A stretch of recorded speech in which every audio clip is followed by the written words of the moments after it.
Assalamualaikum warahmatullahi wabarakatuh. Saya Julina Silviandriani akan menjelaskan tentang lembaga sosial. Pengertian dari lembaga sosial menurut Paul Houghton dan Christer L. Hahn, lembaga sosial adalah sistem norma-norma sosial dan hubungan-hubungan yang menyelangga sosial adalah tertentu dalam rangka memenuhi kebutuhan dasar masyarakat.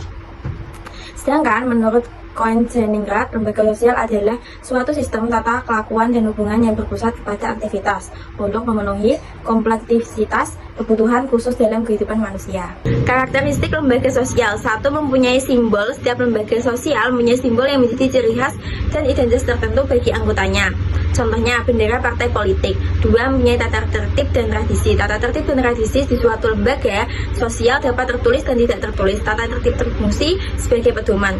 3. Usianya lebih lama dari usia keanggotaan anggotanya. Usia lembaga sosial umumnya lebih lama dibandingkan dengan usia anggotanya. Hal ini menunjukkan bahwa sebuah lembaga sosial diwariskan dari generasi ke generasi. Contohnya, usia koperasi tentunya lebih lama daripada usia anggotanya. Alat kelengkapan, perlengkapan dan peralatan yang untuk menjalankan lembaga tersebut dalam rangka mencapai tujuan. Contohnya, nomor 5.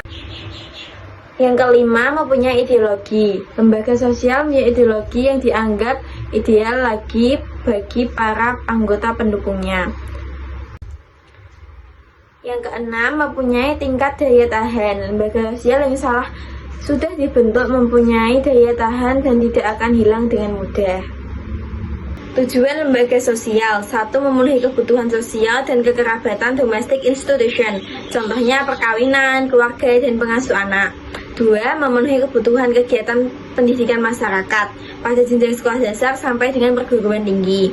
3. Memenuhi kebutuhan manusia dan untuk mendekatkan diri kepada Tuhan, religious institution, yaitu melalui kegiatan di masjid, gereja, pura kebaktian, dan lainnya. Lembaga sosial: 1. Fungsi manifest adalah fungsi lembaga yang disadari dan diharapkan oleh banyak orang. Contohnya, keluarga diharapkan sebagai lembaga sosial yang berfungsi sebagai tempat internalisasi nilai dan norma yang ada di masyarakat. 2. Fungsi laten. Fungsi laten adalah fungsi lembaga yang disadari dan bukan menjadi tujuan dari banyak orang. Contohnya, lembaga pendidikan memiliki fungsi mendidik anak, tetapi juga menjauhkan anak dari pernikahan dini. Jenis dan fungsi lembaga sosial. A. Lembaga keluarga. 1. Fungsi lembaga keluarga antara lain sebagai berikut. 1. Fungsi reproduksi, yaitu berkaitan dengan memiliki keturunan dan memastikan perkembangan. 2. Fungsi ekonomi, yaitu kewajiban orang tua dalam mencakupi kebutuhan anggota keluarga. 3. Fungsi proteksi, yaitu menciptakan ketentraman dan perlindungan secara psikologis ataupun fisik bagi anggotanya. B. Lembaga pendidikan. Lembaga pendidikan dikelompokkan menjadi 3. 1. Pendidikan formal, yaitu lembaga pendidikan yang diselenggarakan oleh secara sistematis, teratur, dan bertingkat secara mengikuti syarat. 2. Pendidikan non-formal, yaitu lembaga pendidikan yang berfungsi sebagai pelengkap pendidikan formal dalam rangka mendukung pendidikan sepanjang hayat. 3. Pendidikan informal, yaitu lembaga pendidikan yang dilakukan oleh keluarga. Keluarga merupakan lingkungan pertama pendidikan pertama yang ditemui oleh manusia. C. Lembaga ekonomi. Fungsi lembaga ekonomi antara lain sebagai berikut. 1. Memberikan pedoman untuk mendapatkan bahan pangan. 2. Memberikan pedoman untuk mendapatkan pertukaran barang. 3. Memberikan pedoman tentang harga jual beli barang. 4. Memberikan pedoman untuk menggunakan tenaga kerja. D. Lembaga agama. Berikut fungsi dari lembaga agama adalah: 1. Sumber pedoman hidup bagi individu ataupun kelompok. 2. Memberikan identitas kepada manusia sebagai bahan dari suatu agama. E. Lembaga politik. Lembaga politik memiliki fungsi sebagai berikut. 1. Melambangkan norma melalui hukum yang diajukan oleh legislatif. 2. Merancang dan menetapkan undang-undang yang telah disetujui. 3. Menyelesaikan konflik antara negara yang bersangkutan. 4. Melindungi warga dari serangan bangsa lain. Klasifikasi lembaga sosial. Lembaga sosial diklasifikasikan dalam beberapa tipe. Ada yang menurut penerimaannya dalam masyarakat, sudut sistem nilai, dan sudut penerimaannya. Menurut John Lewis dan John Philip Grillin, tipe lembaga sosial diklasifikasikan sebagai berikut. A. Berdasarkan sudut nilai yang diterima oleh masyarakat. 1. Basic institution. Lembaga sosial primer, yaitu lembaga penting yang mendasar untuk menciptakan dan melaksanakan peraturan yang telah ditetapkan dalam masyarakat, contohnya keluarga.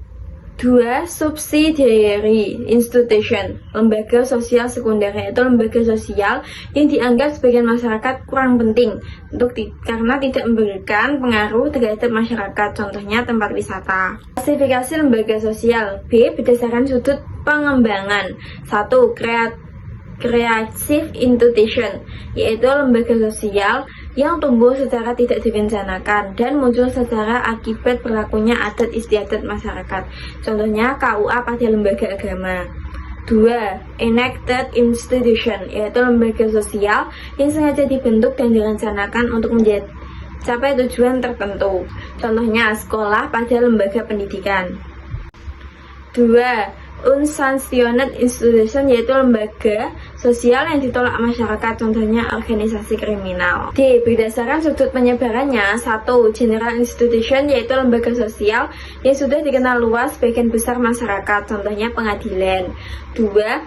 Restricted institution, yaitu lembaga sosial yang hanya dikenal dan dianut oleh sebagian kecil masyarakat tertentu, contohnya aliran pada suatu agama. E. Berdasarkan fungsinya, operative institution, yaitu lembaga sosial yang didirikan oleh tujuan tertentu, salah satunya memenuhi kebutuhan yang dibutuhkan oleh masyarakat, contohnya pasar yang dinaungi oleh lembaga sosial ekonomi.